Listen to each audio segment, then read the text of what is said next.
Hey guys, welcome back to our YouTube channel. మీరు చూస్తున్నారు ACB vlogs. So మన channel కొత్తగా చూస్తున్నట్లయితే సబ్స్క్రైబ్ చేసుకోండి. సో ఈరోజు వీడియో ఏంటంటే గాయస్, ఇగో మొన్న మీకు ముందు వీడియోలో ఫ్లోర్ క్లీనింగ్ కానీ ఫినాయిల్ ఉపయోగపడుతుందని చెప్పే కదా. ఈ ఫినాయిల్ తోటి ఒక్కటే ఫినాయిల్ చాలండి.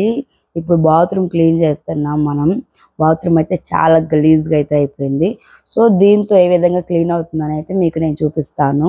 చాలా అంటే చాలా ఉపయోగపడుతుంది. ఇప్పుడు దీన్ని మనం బాత్రూమ్ క్లీనింగ్కి యూజ్ చేసుకోవచ్చు, ఫ్లోర్ క్లీనింగ్కి యూజ్ చేసుకోవచ్చు, బయట అంతా కూడా ప్లేస్ని మొత్తం క్లీన్ చేసుకో. ఓన్లీ వన్ థింగ్ ఎన్నో ఉపయోగాలు అనమాట. సో మనకు బాత్రూమ్కి ఒకటి, కార్పిక్, ఫ్లోర్ క్లీనింగ్ ఇలా ఇన్ని రకాలు కాకుండా సో ఒక్కదాంతో అన్ని క్లీన్ చేసుకోవచ్చు అనమాట.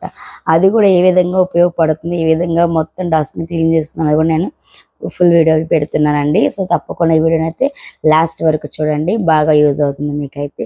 ఓకే, ఇంకా ఆలస్యం చేయకుండా వీడియోలోకి వెళ్ళిపోదాం. Thank you. సో గైస్ చూస్తున్నారు కదా, బాత్రూమ్ అయితే ఇగో ఈ విధంగా అంతా మక్కుడు పట్టేసింది. సో దీన్ని అయితే మనం నీట్గా క్లీన్ చేద్దామండి. ఇప్పుడు మొత్తం చూస్తున్నారు కదా, తర్వాత ఆఫ్టర్ కూడా నేను చూపిస్తాను. బిఫోర్ అయితే మొత్తం ఈ విధంగా ఉందండి. ఆఫ్టర్ నేను క్లీన్ చేసిన తర్వాత మీకు ఆ ఫినాయిల్ ఏ విధంగా ఉపయోగపడుతుందని చూపిస్తాను గైస్.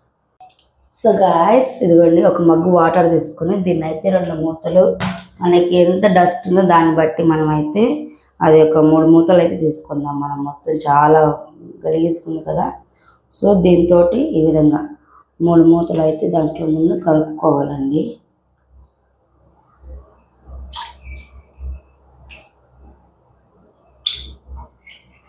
మూడు మూతలు వేసేసాను గాయస్.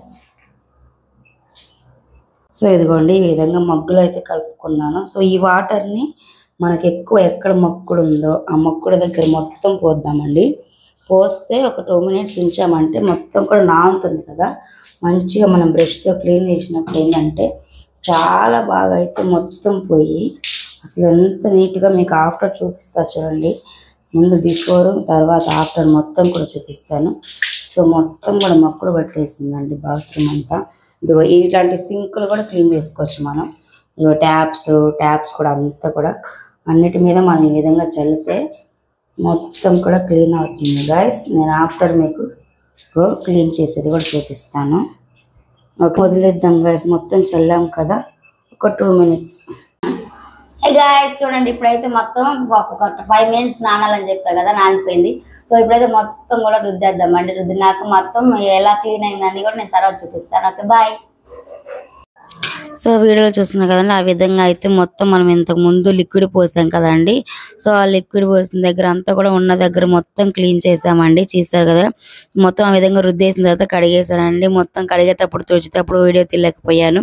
సో ఈ విధంగా అయితే మొత్తం క్లీన్ చేసినాకైతే చూడండి కొత్త టైల్స్ లాగా కనిపిస్తున్నాయి. ట్యాప్స్ కూడా అంతా కూడా ఫ్రెష్గా నీట్గా అయిపోయాయండి. చాలా బాగా అయితే మట్టి అంతా పోయింది. ఇంకా సో నేను ఇందాక చూసారు కదా నా చేతిలో ఉన్న బ్రష్, ఆ బ్రష్తో అయితే నేను క్లీన్ చేశానండి మొత్తం కూడా. నాకైతే కొంచెం బాగానే టైం పట్టిందండి. మీరు కూడా మట్టిని బట్టి ఉంటుంది కదండి. సో మొత్తం కూడా క్లీన్ అయిపోయిందండి బాత్రూమ్ అంతా కూడా. సో ఫినాయిల్ అనేది మంచిగా యూజ్ అవుతుందండి. సో మీకు కూడా నచ్చితే మీరు కూడా ట్రై చేయండి. చూస్తున్నారు కదా, బిఫోర్ అయితే ఈ విధంగా ఉందండి మొత్తం కూడా మట్టితో. తర్వాత ఆఫ్టర్ మీరు చూసారు కదా, చాలా వాటికి క్లీన్ అయిపోయింది. సో గాయస్ ఫైనల్లీ అయితే క్లీన్ చేసేసామండి. సో మీకు కనుక వీడియో నచ్చినట్లయితే లైక్ చేయండి, షేర్ చేయండి, కమెంట్ చేయండి. మరి ముఖ్యంగా మన ఛానల్ అయితే సబ్స్క్రైబ్ చేసుకోండి. Thanks for watching.